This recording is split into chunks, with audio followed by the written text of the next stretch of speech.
নমস্কার বন্ধুরা, কেমন আছেন? আশা করি সকলে খুব ভালো আছেন। ভেনাস থিওরি চ্যানেলে আপনাদেরকে স্বাগত জানাই। আজকে আপনাদের সামনে একটি নতুন রেসিপি দেখাবো, বাটার চিকেন। কিভাবে বাড়িতে সহজ পদ্ধতিতে অল্প উপকরণে একদম রেস্টুরেন্টের টেস্টের মতো বাটার চিকেন আপনারা তৈরি করতে পারবেন, সেটাই আপনাদের সামনে তুলে ধরবো। আপনারা বাটার চিকেন রুটি বা নান, পরোটা যে কোনোর সাথে খেতে পারেন। প্রথমেই দেখুন চিকেন নিয়ে নিলাম, এটা সবটাই বোনলেস চিকেন না, মিক্স আপ করা আছে। তারপর নুন, হলুদ এবং লঙ্কা স্বাদ মতো দিয়ে দিলাম। এরপর আদা রসুন পেস্ট করা ছিল সেটা দিয়ে দিলাম এবং অল্প একটু বাটারও এতে দিতে হবে। দিয়ে ভালো করে মিক্স করে নিতে হবে এবং এই ম্যারিনেশনটা রাখতে হবে প্রায় আধ ঘন্টা। তার বেশি রাখলে তো খুবই ভালো হয়। হাতে যদি সময় একদমই না থাকে, আপনারা আধ ঘন্টা রেখে দিতে পারেন। দেখুন একদম রেডি হয়ে এসেছে এবং মশলাটাও ভালো করে চিকেনের সাথে মিক্স হয়ে গেছে। এর ফলে স্বাদটা ভালো আসবে। চিকেনটা এবার রেস্টে থাক। এরপর কড়াইতে তেল দিয়ে দিলাম, সর্ষের তেল দিলাম এবং অল্প একটু বাটার দিয়ে দিলাম। আপনারা চাইলে এখানে বাটার নাও দিতে পারেন, আমি অল্প একটু সর্ষের তেল ইউজ করেছি বলে বাটারটা দিলাম। এবার পেঁয়াজ, টমেটো এবং একে একে আদা রসুন গোটা গোটা তেলেতে ভাজতে দিয়ে দেবো। মগজদানা দিলাম। এরপর দিয়ে দেব গোটা মশলা, এলাচ, লবঙ্গ, দারচিনি এবং কাজু বাদাম দিয়ে দেবো। এগুলোকে ভালো করে যতক্ষণ না গোল্ডেন ব্রাউন হচ্ছে ততক্ষণ ভেজে নেব।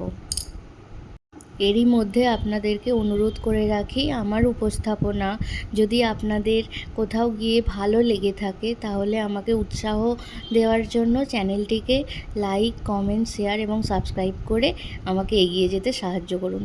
দেখুন কথা বলতে বলতে একদমই গোল্ডেন ব্রাউন হয়ে গেছে। এবার এগুলোকে ঠান্ডা করার জন্য রেখে দিলাম।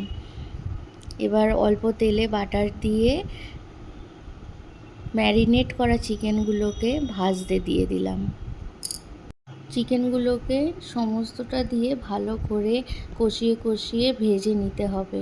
এই পদ্ধতিতে বাটার চিকেন রান্না করলে খুবই সুস্বাদু হয় এবং বাড়ির সকলেরই পছন্দ হয়। আমি ম্যারিনেশনে টক দইটা স্কিপ করে গেছি, চাইলে আপনারা ওটা অ্যাড করে দিতে পারেন। দেখুন চিকেন একদম রেডি হয়ে এসেছে, সমস্তটাই ভালো ফ্রাই হয়ে গেছে, তেল ছেড়ে দিয়েছে। এরপর চিকেনগুলোকে আলাদা পাত্রে তুলে রাখতে হবে। নিন একদম রেডি হয়ে গেছে। এরপর আগে থাকতে যে পেঁয়াজ, আদা, রসুন এগুলো গোটা ভেজে রেখেছিলাম সেগুলো পেস্ট করার জন্য মিক্সচার বলে আমি দিয়ে দেব। আপনারা চিকেনের কোন রেসিপিটি বেশি পছন্দ করেন সেটা কমেন্টে অবশ্যই জানাবেন, তাহলে আমি পরের বার সেই রেসিপিটি করে দেখাবো। এবার পেস্ট করে নেব। দেখুন পেস্ট একদম রেডি হয়ে গেছে। এরপর ওই কড়াইতে চিকেনটা অ্যাড করে একটু ভাজা ভাজা হলে পরে পেস্ট করা আদা, রসুন, টমেটো, মগজদানা এগুলো সব চিকেনে অ্যাড করে দিতে হবে।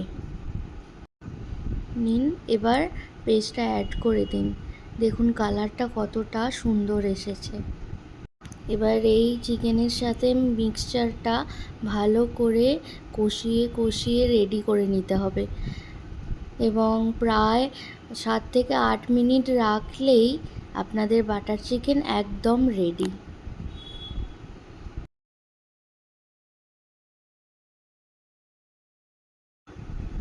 দেখুন একদম ফুট ধরে গেছে, শেষ পর্যায়ে চলে এসেছি।